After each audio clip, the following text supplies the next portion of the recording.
matutino. E eu gostaria de agradecer muito a oportunidade, que é a primeira vez que eu estou aqui compartilhando, e tive o convite para compartilhar a palavra do Senhor pela manhã, e é um motivo de muito orgulho no meu coração, de muita felicidade de estar com os irmãos por essa manhã, nesse domingo, a qual o Senhor preparou para nós louvarmos o teu santo nome. Hoje nós faremos um pouco diferente. Estamos acostumados a cantar alguns hinos e louvores, para depois a gente refletir na palavra de Deus. E hoje a gente vai fazer o contrário. Nós vamos então meditar na palavra de Deus e depois vamos cantar louvores ao nosso Deus. Irmãos, o tema proposto, colocado no meu coração, é o que se encontra projetado para vocês aí. E eu gostaria que os irmãos abrissem suas Bíblias e acompanhassem. Nós vamos ter a projeção, mas eu gostaria que os irmãos fossem acompanhando a nossa exposição da palavra de Deus. Então, o tema é Aprendendo com o Silêncio de Deus, que se encontra no Salmo capítulo 13. Salmo capítulo 13, Salmo do rei Davi, lamento do rei Davi, um salmo muito conhecido de todos nós, um salmo que fala profundamente aos nossos corações por questões infinitas. E o tema, como proposto, que é o silêncio, aprendendo com o silêncio de Deus, é aquilo que estava acontecendo na vida do rei Davi neste momento.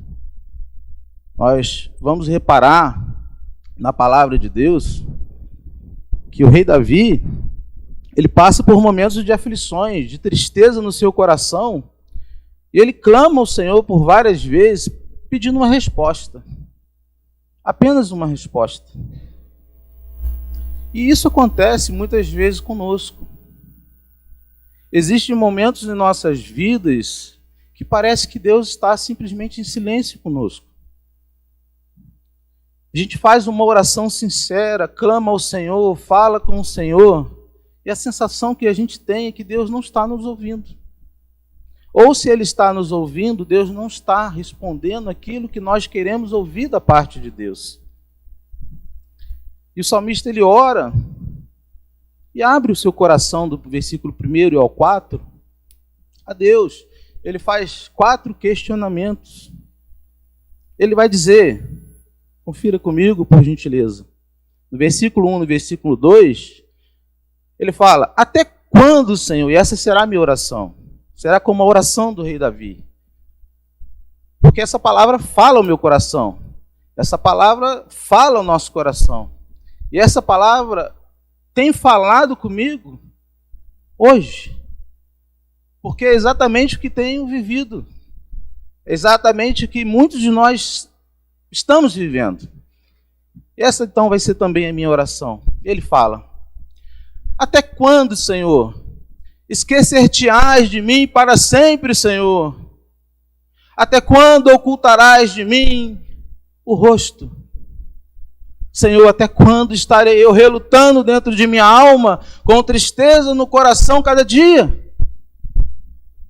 Até quando, Senhor, se erguerá contra mim o meu inimigo? Atenta para mim, Senhor, ó Deus. Responde-me, Senhor. Deus meu, ilumina meus olhos para que eu não durma o sono da morte. Para que não diga o meu inimigo, prevaleci contra ele. E ele não se regozije os meus adversários, vindo eu a vacilar. Ó Senhor Deus, no tocante a mim, eu confio na tua graça. Regozije-me o meu coração, Senhor, na tua salvação. Cantarei ao Senhor por quanto me tem feito muito bem. Muito bem. Se nós notarmos aqui no texto, por 4 vezes o salmista vai dizer, ele vai estar orando, ele vai estar questionando, reclamando. E Deus não estava ouvindo. Ou se estava ouvindo, Deus não estava respondendo. Deus estava em silêncio. Ele responde, ele pergunta a Deus, na verdade: até quando, Senhor? Até quando, Senhor, o Senhor não vai ouvir minha oração? Até quando, Senhor, o Senhor não vai me responder? Até quando, Senhor, está em silêncio comigo, Senhor? Veja no verso 1, por exemplo, confira na sua Bíblia, eu estou usando a Almeida Revista Atualizada. Só no verso 1, 2 questionamentos do salmista. Até quando, Senhor, esquecer-te-ás de mim, como se Deus pudesse esquecer da gente? Mas o silêncio de Deus, nessa ocasião na vida do rei Davi, faz ele pensar ou imaginar que Deus poderia ficar em silêncio com ele. E ele vai falar ainda: até quando ocultarás de mim o seu rosto? No verso 2 ele vai ainda falar: até quando estarei eu relutando dentro de minha alma, com tristeza no coração? Até quando se erguerá contra mim, Senhor, o meu inimigo? Aqui é provável que o rei Davi estivesse fugindo tanto ao de Salomão, ou até do seu próprio filho. Mas não sabemos ainda qual foi esse momento na vida do rei Davi que ele estava questionando a Deus. Nós vemos vários e vários salmos que nós vemos o silêncio de Deus, que não significa, na verdade, que Deus não esteja ouvindo. Ele está em silêncio porque ele também está trabalhando.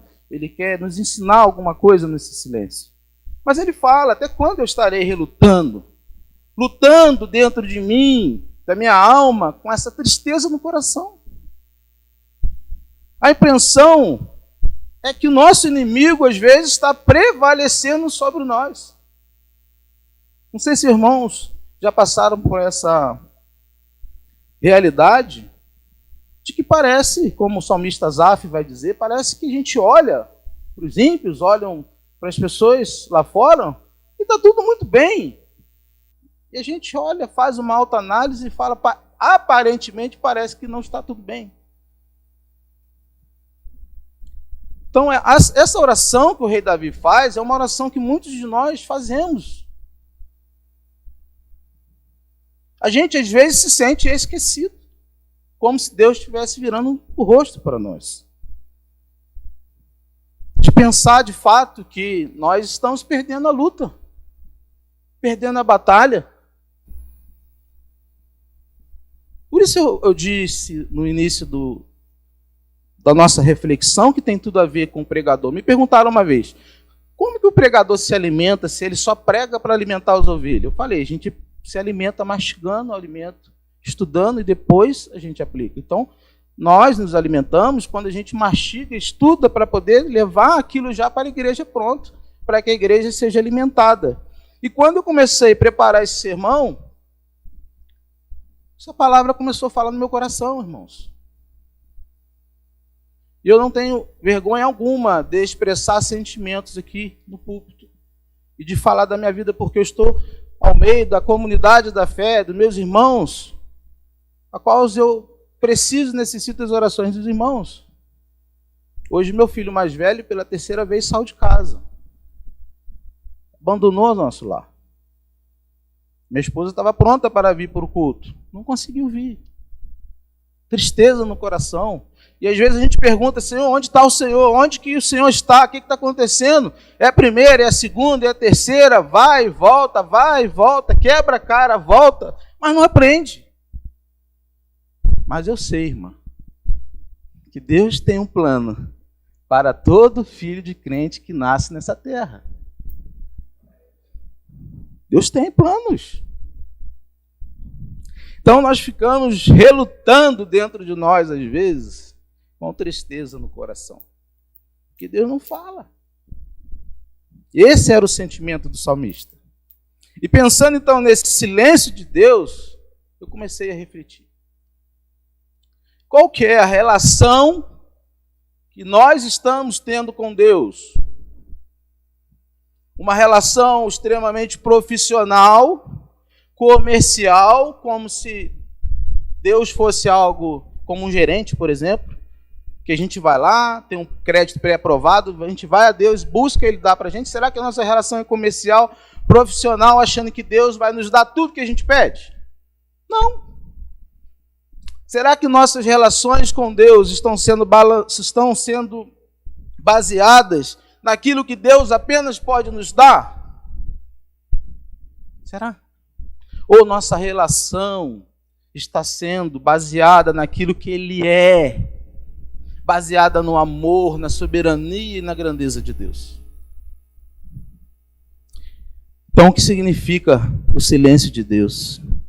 Se Deus é amor, se Deus é o maior interessado em se relacionar conosco, o que pode fazer, o que está fazendo Deus ficar em silêncio conosco? Eu separei, então, 3 razões ou 3 motivos a quais Deus, ou pode ser o motivo de Deus estar em silêncio com você. E o primeiro motivo que eu trago para vocês é: o que você quer fazer está errado diante de Deus. Epístola de Tiago, por gentileza, se você puder, abra sua Bíblia no capítulo 4, no versículo 3. O que você quer fazer está errado diante de Deus. Quem achar, diga amém, ok? Amém? Epístola de Tiago, no capítulo 4, versículo 3, vai dizer: pedis e não recebeis. Por quê? Porque pedis mal, para esbanjardes em vossos prazeres. Ou seja, talvez aquilo que nós estamos pedindo a Deus esteja errado diante dele. Porque a motivação daquilo que nós estamos pedindo é errado. E o silêncio de Deus pode indicar de fato que nossa motivação também está errada. Que não é o caminho que Deus quer para nós, não é o projeto de Deus para nós, que não é a prioridade no momento para nós, não é isto que Ele quer para mim e que Ele quer para você. E de fato, como Tiago, no capítulo 4, verso 13, ele vai dizer, nós de fato podemos estar sendo levados por desejos egoístas, interesses pessoais, apenas para o nosso próprio bem, nossos prazeres, para a nossa teimosia, nossos caprichos. E talvez muitos de nós escondemos em nosso coração esse sentimento. Por isso está incorreto. E por isso Deus não ouve. Ou por isso Deus, Ele ouve, mas não responde, não lhe concede, não lhe dá aquilo que você está pedindo, porque está errado diante de Deus. Por ser incorreto, Deus fica em silêncio. E é bom a gente refletir. Por exemplo, irmãos, nada contra, mas só para que a gente possa refletir nesse capítulo. Por que eu gostaria de ter um carro novo? 0. Por que eu gostaria de estar sempre trocando de um carro novo? Para quê? E qual a motivação de trocar um carro? Se a motivação for correta, às vezes você abençoar a vida do irmão, eu sei que é uma necessidade ter um veículo hoje. Mas qual a motivação de você estar sempre trocando de carro, sentindo aquele cheirinho gostoso do carro, né? A gente enjoa do cheiro do carro e vai lá e compra um carro novo. O carro está uma beleza, mas a gente troca. Qual a motivação? Qual a motivação da gente estar sempre construindo, melhorando nossos lares, nossa casa, criando até mansões? Qual a motivação no nosso coração? Qual a motivação de eu ganhar mais? Ter uma poupança enorme, grande, cheia, ajuntando tesouro?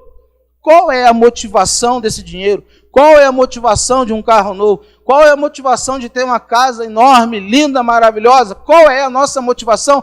Deus vai ouvir a nossa oração para que a gente faça uma casa, um castelo lindo e maravilhoso? Isso é para prazer próprio. Esse é o tipo de oração que Deus não ouve. E Ele fica em silêncio se você ficar pedindo. Se você pedir para abençoar a vida de um irmão, a vida da igreja, Deus ouve. Aí a questão é da motivação do nosso coração. Lembrando que Deus não é gerente de banco. Você não vai pedir, Ele vai te dar tudo. Vai estar lá, pré-aprovado crédito. Chega aqui, eu vou dar para você, não. Então, a primeira razão ou motivo, o que você quer fazer está errado diante de Deus. Está errado de Deus e Deus fica em silêncio. Mas o segundo motivo, meus irmãos, ou segunda razão de Deus não ouvir nossas orações, ou ouvir nossas orações e ficar em silêncio, não responder, não dar aquilo que nós queremos, não é o tempo determinado de realizar o que quer fazer. Eclesiastes 3, acredito que nem precisamos abrir, porque nós já sabemos de cor. Não é assim? Nós não conhecemos já de cor Eclesiastes? Salomão, quando escreve assim, versículo 1, tudo tem o seu tempo determinado, e há tempo para todo propósito debaixo do céu. Se Deus não está ouvindo nossa oração, ou está em silêncio, ouvindo e não respondendo, porque ainda não é o tempo. Não chegou a hora. Se nós continuarmos olhando para o capítulo inteiro, nós vamos tirar lições tremendas. Por exemplo, no verso 2, você que está com a Bíblia aberta, há o tempo de plantar e tempo de colher. De vez em quando eu gosto de postar nossas plantações lá em casa, porque nós lá não dava nada, a terra era vermelha. Começamos a comprar a terra do pastor Jacó, eu fazendo a propaganda do pastor Jacó. A terra do pastor Jacó é boa, tá, irmãos? Eu comecei a colocar a terra do pastor Jacó lá. Aí eu vou lá todo feliz tirar as fotos agora, né? Nós temos morango, nós temos ali já acerola, que é um bom tempo, nós temos tomate, temos vários condimentos. Agora começou a dar figo, irmão. Figos. E é difícil, né? Dizem que é muito difícil o pé pegar, né? E realmente pegou o pé de figo, e eu comi o primeiro figo que nós plantamos, 1 ano atrás. Maracujá, enormes. Vários. Está lá no meu Instagram, tá? Provar para os irmãos. Ou seja, houve um processo de eu plantar, irmã, e aguardar a minha colheita. Então o Eclesiastes vai dizer que é tempo de plantar e tempo de colher. Não adianta você plantar agora e amanhã você já querer colher o negócio. Não é assim que funciona. Há tempo determinado. No verso 4, tempo de chorar e tempo de sorrir. No verso 5, olha que interessante. Tempo de abraçar e tempo de se afastar. Versículo 5. Irmãos, passamos 2 anos com essa Covid. Nós não podíamos nem se abraçar, nem se beijar. Até com medo de pegar na mão do irmão, né? Hoje ainda tem o costume de fazer assim. Ou seja, passamos 2 anos com o tempo de se afastar. Agora nós voltamos no culto matutino, noturno, as atividades na igreja, e nós hoje fazemos o quê? Abraçamos. Então, irmão, se você não abraçou um irmão ainda hoje, quando acabar você abrace. Aproveite. Então, tempo de afastar, tempo de abraçar. Talvez o silêncio de Deus é porque não é o tempo certo. Aquilo que você está pedindo, aquilo que você procura, não é o tempo certo, não chegou a hora. Às vezes nós achamos que nós é que estamos certo, que nós é que sabemos o tempo certo, que nós é que determinamos as coisas. Olha, chegamos ao ponto da gente determinar para Deus as coisas. Determinismo. Não, Senhor, mas está na Bíblia, está lá, é promessa, o Senhor tem que me dar porque o Senhor prometeu. Não é assim, não. Você não manda em Deus, ninguém manda em Deus. Então, determinar. Chega ao ponto de determinarmos. Se Deus está em silêncio, Deus não está ouvindo a sua oração, ou não está respondendo a sua oração, está simplesmente te dando ali chega para lá, Deus está tratando você. Deus está tratando você, porque não é o tempo certo. E quando a gente faz o contrário, não respeitando o tempo de Deus, o que acontece? A gente faz de qualquer jeito. E quando fazemos de qualquer jeito, insistindo em coisas erradas, Deus até permite. Sabe aquele filho teimoso que, pai, dá um videogame, dá um videogame, dá um videogame, dá um videogame. Essa a gente fala da permissão. Não é a vontade, às vezes, do pai dar alguma coisa para o filho naquele momento, mas Deus permite. E às vezes, fora do tempo de Deus, quando a gente insiste, Deus acaba dando. E o que acontece depois? Vem as consequências. Aí volta chorando. Ai, que eu não te ouvi, pai? Por que eu não te ouvi, mãe? Ô Deus, por que eu não te ouvi? Porque deu tudo errado, não é o tempo de Deus. Tudo tem seu tempo. Então, se tem um tempo determinado por Deus, espere no Senhor. Esse silêncio de Deus, portanto, pode indicar que não chegou a hora. Descanse em Deus. Espera no Senhor. Se você tem buscado, não tem ouvido, ou se Deus não está falando, e eu deixo muito claro, Deus fala de muitas formas, principalmente pela sua própria palavra. Mas aqui a questão é que existe um tempo. Existem as promessas? Existem. Mas elas vão acontecer na hora exata que Deus assim quiser. No tempo de Deus, nós só temos que descansar no Senhor. E o terceiro motivo que pode estar causando não, o terceiro motivo que Deus fica em silêncio, ou ouve as nossas orações e não responde, está aí, ó. Deus está testando sua fé. Ah, irmãos, quando Deus está testando a nossa fé, olha, não é fácil não, hein? Não é fácil não. Voltando para o Salmo 13, pode deixar projetado aí por enquanto, mas quando voltamos lá para o Salmo 13, no versículo 5 e 6, versículos 5 e 6, o salmista, rei Davi, vai dizer assim, ó, no tocante a mim, confio na tua graça, regozijes o meu coração na tua salvação. Cantarei ao Senhor por quanto me tem feito muito bem. Ele questiona 4 vezes, pergunta por conta do silêncio, mas ele encerra o salmo engrandecendo o nome de Deus.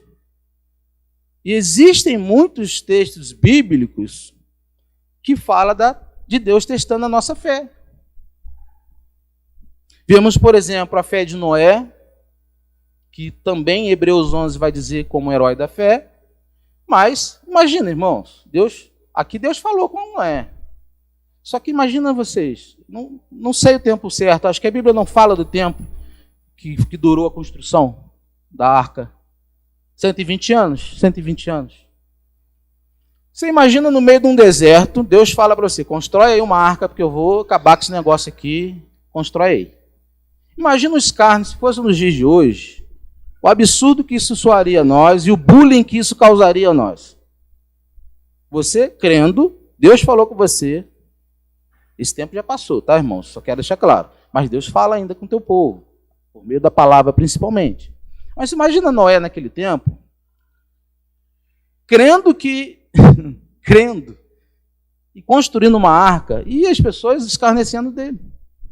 Mas ele, pela fé, mediante a fé e o temor ao Senhor, construiu a arca, lá em Gênesis 6. Teve a sua fé provada. Abraão ainda, provado. O Senhor manda ele sair da sua casa, vai para um lugar que você nem conhece, vai para um lugar que eu vou te enviar. Larga a tua parentela, larga teu pai, larga a tua família, vai homem. E depois Deus ainda pede para que ele suba ali ao monte para sacrificar seu único filho, Isaac. E ele sobe em obediência, também está registrado em Hebreus 11, os heróis da fé. Mas olha a fé desse homem. Olha a fé deste homem. Deus provando a sua fé. E se a gente falar de Jó? Perdeu o filho, perdeu os bens, perdeu tudo que tinha. Aí vem a mulher meio louquinha lá da cabeça. Sabe aquela mulher meio louquinha que a gente às vezes tem? A minha esposa é uma benção, é louquinha, tá? Mas ela é louquinha. Ela não chega a esse ponto aqui não. Mas aí chega a mulher meio louquinha. E ainda fala assim, ô homem, nega esse Deus seu aí, morre logo. Né? Você já está com tudo arrebentado. Sua mulher, que é sua companheira, ainda chega e te bota mais para baixo. Aí, além disso, depois chega mais alguns amiguinhos dele lá. E os amigos também, que não eram amigos nada, né? Ainda chega, em vez de abraçar. Será que não é um pecado que está escondido aí não, Jó? Será que você não está pecando não, Jó? Deus estava provando a fé de Jó. Provando a fé de Jó. O próprio Senhor Jesus também na tentação, em Mateus capítulo 4, foi testado. Mesmo sendo Deus, foi testado como homem. Seus limites humanos, o máximo, foi testado. Agora, quando o silêncio de Deus é comigo e com você? E aí quando nós é que somos aquele que está sendo testado ou provado na fé? Como que a gente reage? Será que a gente reage como salmista aqui no verso 1? Olha só, até quando, Senhor, esquecer-te-ás de mim? Ou será que a gente vai lá para o versículo 5, 6, fala que confio na tua graça, regozija meu coração na tua salvação, a gente está satisfeito na tua salvação, eu vou cantar louvores ao Senhor, por quanto tem me feito muito bem. Ou a gente só reclama? E uma pergunta precisa ser respondida. Até quando vamos conseguir manter a esperança e a fé em Deus, mesmo sem ter uma resposta clara? Quando ele não fala, quando ele está aparentemente em silêncio, quando ele não responde aquela oração que você tem feito, chorando aos pés da sua cama, até quando? Eu digo isso porque, infelizmente, quando Deus prova a fé de alguém, tem muitos que abandonam o Senhor. Sabe por que eles ficam frustrados? Ficam frustrados porque eles acham que Deus é Deus pelo que Ele dá, não pelo que Ele é. Por isso eles se frustram. Eles não buscam a Deus, não estão buscando a Deus pela salvação, que é o maior presente, mas estão buscando pelos interesses. Deus como um gerente. Tem muita gente interessada apenas aí nos benefícios que Deus pode dar, esquecendo que Ele já deu o maior de todos os presentes e benefícios, que é a salvação, e basta. Deus é Deus, Ele pode fazer, Ele vai fazer, mas se Ele não fizer, Ele continua sendo Deus. E a salvação, basta. A gente vai ver que Ele fala isso para o apóstolo Paulo. Eu fico pensando, como Deus quer nos relacionar, como que Ele quer se relacionar conosco, como Ele se relaciona conosco. Deus se relaciona como um pai se relaciona com seus filhos. O menino tá bravo aí, hein? Que bênção. Ele é uma bênção, irmãos. Jesus disse, deixai vir a mim as criancinhas, porque delas são os reinos do céu. Tem igrejas que proíbem, tem igrejas que brigam, tem igreja que, né? Mas é bênção. Criança é bênção na nossa vida. Bênção. Então, voltando aqui para o texto, irmãos, Deus quer se relacionar conosco como um pai se relaciona com um filho. Agora, imagina, eu contei aqui no início a minha realidade. Imagina um filho que volta para casa só quando precisa de dinheiro, volta para casa quando está com necessidades. Como fica o coração de um pai desse? Como fica o nosso coração como pai quando veio um filho que só vem nos visitar com interesse? Eu espero que isso não esteja acontecendo com ninguém. Mas é uma realidade, irmãos. Como que você se sentiria? Um pai que só tem ouvidos para ouvir, dá tudo que o filho precisa, mas não recebe honra, não recebe carinho, não recebe respeito. Agora, é muito bom quando um filho vem para a nossa casa nos visitar e fala assim, papai, eu estava com tanta saudade, eu vim aqui porque eu estou com saudade. Papai, eu estou para te dizer uma coisa, pai. Eu vim aqui porque eu te amo. Eu te amo, pai. Esse paralelo aqui entre Deus e o homem, nós como pais, é uma realidade, tanto é que descrita no filho pródigo, né?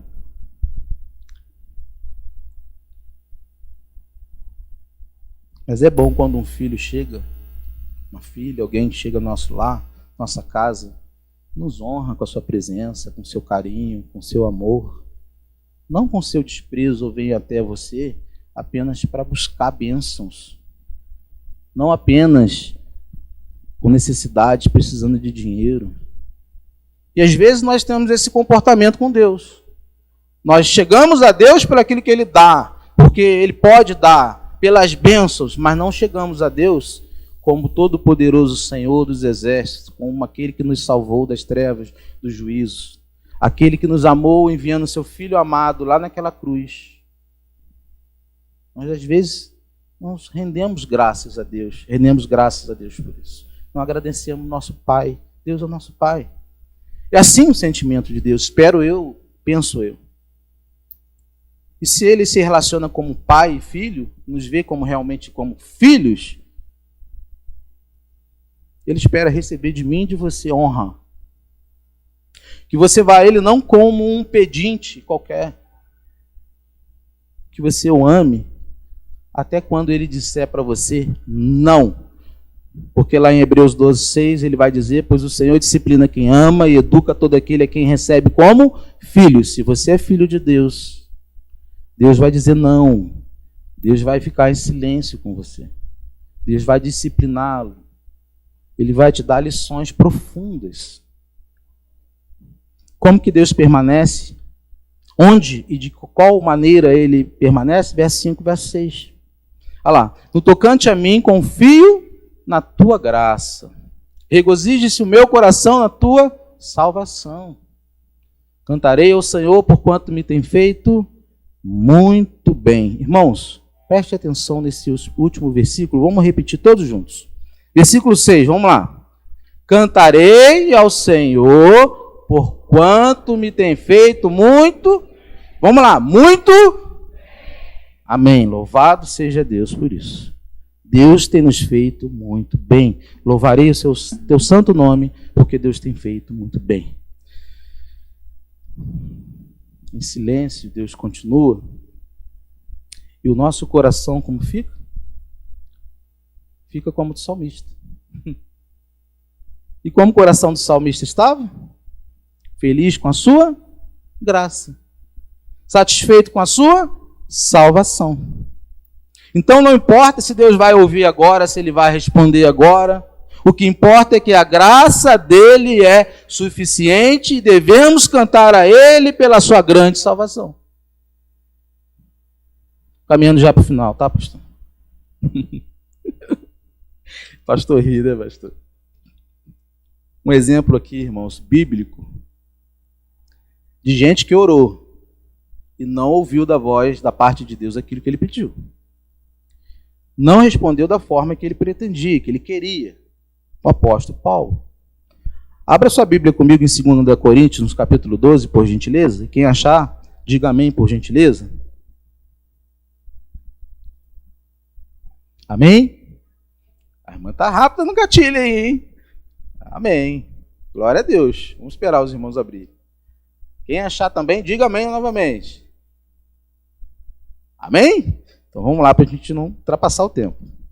Olha lá em 2 Coríntios, no capítulo 12, verso 2, ele fala que Paulo teve experiências profundas, foi arrebatado ao terceiro céu. Versículo 4, ele fala que foi ao paraíso, ouviu palavras inefáveis, a quais não era lícito nem o homem se referir.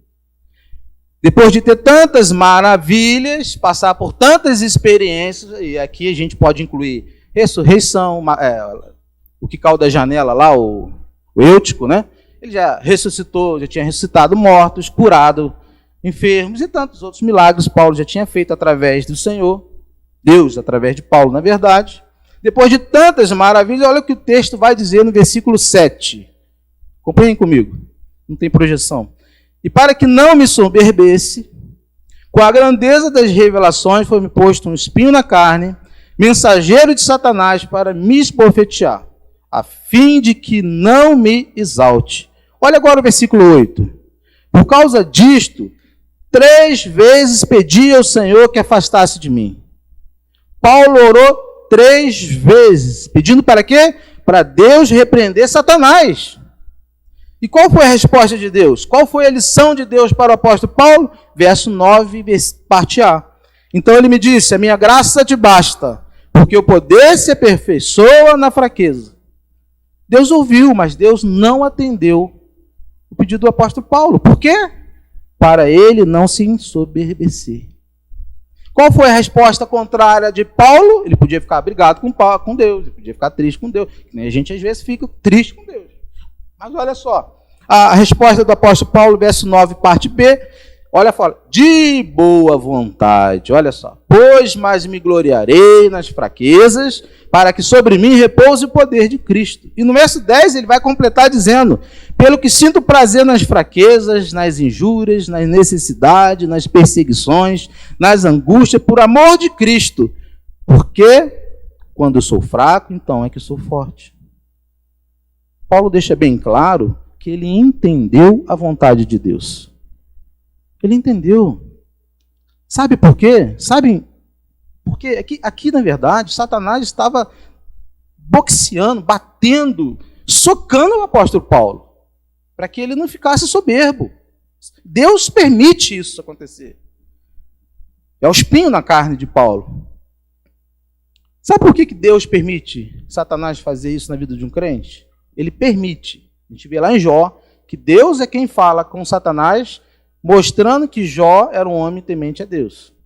Você vê que Deus é que, vamos dizer, chama Satanás para o teste, sabendo que já lá na frente que Deus, aliás, que Jó passaria pela prova. Ele conhecia o coração.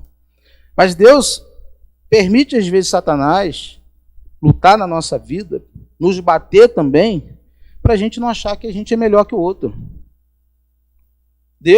Satanás é apenas, irmãos, um cachorro na coleira de Deus. Ele só faz aquilo que Deus permite. Deus permite tentar a Jó, e Deus às vezes permite Satanás também nos bater para que a gente baixe a bola. Somos provados às vezes como Paulo, porque a gente pensa que a gente é melhor um que o outro, que a gente é o maioral, que nossa vida é melhor que a do outro irmão. Lembra da parábola do fariseu e do publicano? Senhor, obrigado porque eu não sou igual esse, né? Aquelas orações. Deus permite porque para a gente abaixar a bola. Nós somos iguais, somos pó. Eu tenho um mestrado, eu tenho um doutorado. Não significa nada para Deus. Nada. Então sabe o que acontece? Deus nos prova, permitindo Satanás bater na gente. Para nós não nos ensoberbecer, não achar que somos o cara. Eu quero dizer algo importante para você. Talvez Satanás esteja batendo em você por conta disso. É hora de abaixar a bola. É hora de ser mais humilde. E conclusão. Conclusão. Nós vimos 3 razões que podem ser o motivo do silêncio de Deus. 3 motivos que pode ser o silêncio de Deus. Primeiro motivo: o que você quer fazer está errado diante de Deus. O segundo motivo não é o tempo determinado de realizar o que você quer fazer. O que quer fazer. O terceiro motivo, Deus está testando a sua fé. E para terminarmos, mais 3 aplicações para nós. E a primeira aplicação é: Deus está querendo ensinar lições profundas com o seu silêncio. Examine o seu coração e veja se o pedido a qual você está fazendo a Deus é um pedido correto para a glória dele, ou é para os seus desejos, sua própria vontade. E a segunda aplicação de Deus para nós é que Deus está amadurecendo em você sua longanimidade, um atributo de Deus. Irmão Daniel? Já chegou lá? Não? Vai chegar, não vai? Amém. Então Deus está trabalhando em nós, através do seu silêncio, irmãos, a sua longanimidade. Ou seja, nossa paciência. Tenha paciência. Saiba esperar. Porque tudo vai acontecer no tempo correto, no tempo certo, no tempo de Deus. Em terceiro lugar, e terminando, encerrando, terceira aplicações para nós, que Deus está provando sua fé para saber em que lugar está o seu coração. Onde está o seu coração? nas riquezas deste mundo, nas bênçãos que Deus pode nos dar? Ou será que o nosso coração é grato igual ao do salmista aqui na sua salvação? Ou será que nosso coração é grato por tudo que Deus tem feito em nossa vida? Porque é isso que o salmista ensina no final. Que ele era grato pela salvação e que renderia graças e louvores a Deus, mesmo Deus estando em silêncio naquela ocasião. Que Deus, irmãos, possa nos abençoar e que Deus possa nos dar esse refrigério na alma, essa longanimidade para aguardar as coisas acontecerem no tempo correto. A gente venha pedir a Deus e ter uma oração sincera com Deus, mas não visando nossos prazeres, a vontade própria. Ore pelo seu irmão, ore pela sua irmã, aquele que está mais necessitado, que tem necessidade. Ore pelo vosso pastor, ore pelos líderes, ore pelo seu vizinho, ore por morador de rua. Não importa, ore. Espere que a hora do Senhor, quando você, pai, como eu, está vivendo essa realidade, nós sabemos como que vai terminar essa história. Só tem duas possibilidades, mais nenhuma. Eu espero que, como um filho, como um pai crente, Deus vai trazer o nosso filho na hora que Ele quiser, no tempo dele. Pode ser que eu não esteja mais aqui nessa terra, mas Deus vai cumprir na vida de cada pai e cada mãe crente a sua promessa. Amém? Deus nos abençoe. Vou passar a palavra para o nosso irmão Paulo. O irmão Paulo estará cantando alguns hinos para nós, tá bom? Amém, bom dia, irmãos. Muitas vezes nós não recebemos, né, aquilo que nós pedimos a Deus. O pessoal do louvor pode vir. Porque, como diz o texto, nós pedimos mal, pedimos para os nossos próprios deleites, né? Mas Deus sabe o que é melhor para nós. Vamos cantar?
Tua perfeita e agradável.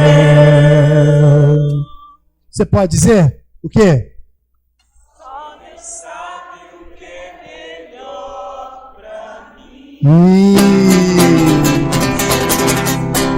Mas é preciso você crer nisso, porque às vezes a resposta demora a chegar. E aí você duvida, e aí você fica desanimado, você tenta buscar suas próprias soluções. Mas sabe de uma coisa? Deus não desiste de nós.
Prevalecer, Deus do impossível,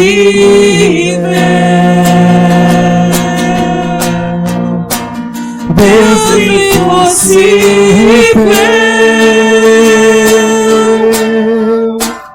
Deus do impossível,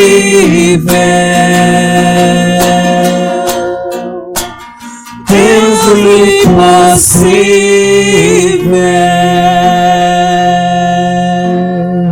Amém. Você crê nisso?